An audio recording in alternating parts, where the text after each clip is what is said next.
Les anuncio el Santo Evangelio según San Marcos.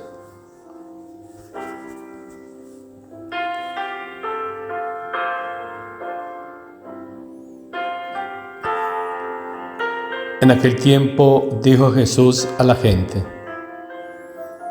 el reino de Dios se parece a un hombre que echa simiente en la tierra.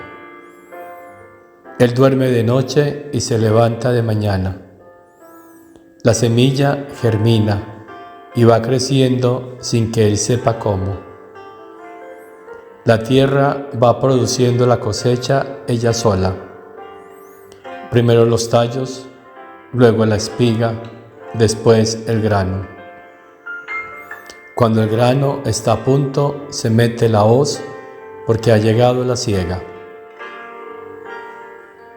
Dijo también: ¿con qué podemos comparar el reino de Dios? ¿Qué parábola usaremos? Con un grano de mostaza.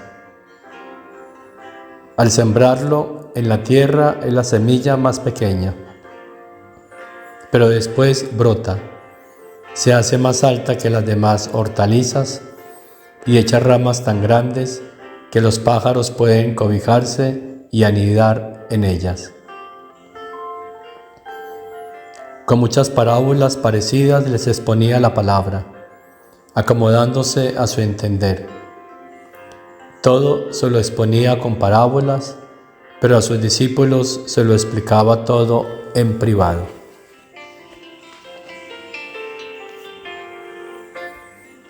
Palabra del Señor.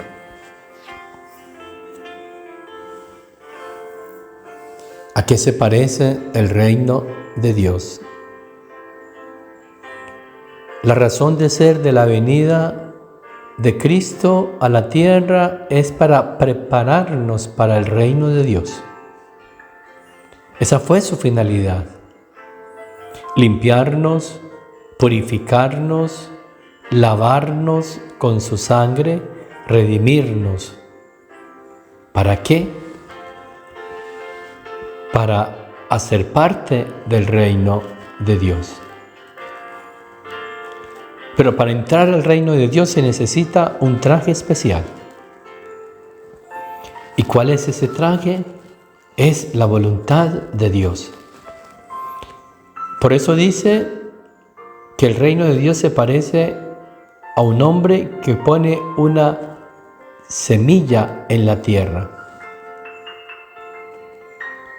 Esta semilla es la palabra de Dios, esta semilla es la voluntad de Dios, que va trabajando en nuestro interior.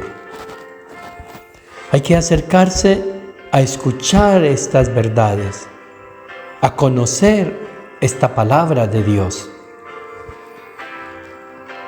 Cuando nos acercamos y escuchamos y dejamos que esta palabra entre en nuestra mente, en nuestro corazón, en nuestra alma, en todo nuestro ser, entonces esa palabra va haciendo su obra en nosotros. ¿Y qué es lo que va haciendo? Dice, la tierra va produciendo la cosecha ella sola. Primero los tallos, luego la espiga, después el grano. Eso es lo que hace esta palabra de Dios en nosotros. Va trabajando en nuestro interior. ¿Y qué es lo que está trabajando? Nos está purificando, nos está limpiando, nos está disponiendo, nos está revistiendo de esa voluntad de Dios. ¿Para qué? Para que podamos hacer parte del reino de Dios. Ahí ya ha comenzado el reino de Dios en nuestro interior, porque el reino de Dios no está aquí ni allá, el reino de Dios está dentro de nosotros. Y entonces, para que se construya ese reino de Dios y para que hagamos parte de ese reino de Dios, tenemos que abrirnos a estas verdades y dejar que ellas penetren en nuestra alma, en nuestro interior. Estas verdades que están entrando en nosotros, dice el Señor, se parecen, usando otra parábola, al grano de mostaza. ¿Con qué voy a comparar el reino de Dios? Con un grano de mostaza, que al sembrarlo en la tierra es la semilla más pequeña, pero después brota, se hace más alta que las demás hortalizas y echa ramas tan grandes que los pájaros pueden cobijarse y anidar en ellas. No es de cosas extraordinarias el reino de Dios, es de lo simple, de lo cotidiano. Está ahí trabajando. A los ojos humanos no aparece extraordinariamente, sino que está silencioso. ¿Cuántas almas silenciosas están ahí permitiendo que este reino de Dios vaya creciendo en ellas? Cómo sus vidas, sus almas se están transformando, se están revistiendo a través de estas verdades, que las están disponiendo para ser parte del reino de Dios. Porque el reino de Dios, el Señor lo está construyendo en estas almas humildes, sencillas, que no aparecen. Por eso la condición para que el reino de Dios empiece a darse en nosotros, hermanos, es la humildad.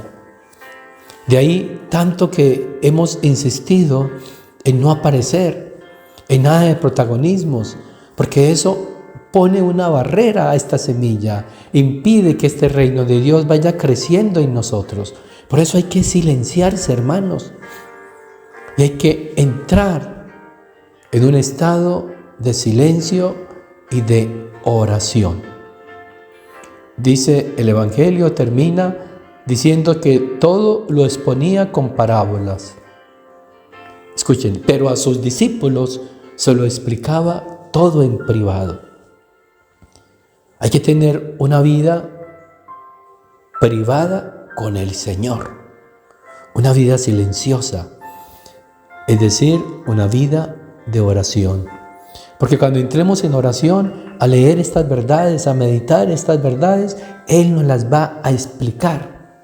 Entonces vamos a poder entender y por lo tanto vivir el misterio que ellas contienen, que no es otra cosa distinta que el reino de Dios. Hay que acogernos al silencio de María. Su silencio pasó desapercibida para el mundo, tanto que el mismo enemigo ni siquiera supo quién era la que iba a ser la madre del Señor. Silenciosa, pero era un silencio oracional, un silencio que estaba albergando en todo su ser estas verdades cuando dijo: hágase en mí según tu palabra. Esta palabra de Dios entró en ella, permaneció en ella y por eso hizo de ella lo que es. Que por su intercesión el Señor nos conceda a nosotros también la gracia de permitir que esta semilla divina genere en nosotros su reino. Esta semilla es la voluntad de Dios y la bendición de Dios Todopoderoso, Padre, Hijo y Espíritu Santo, descienda sobre ustedes, sobre sus familias, sobre las almas de purgatorio y permanezca para siempre. Dale, Señor, el descanso eterno y brille para ella la luz perpetua.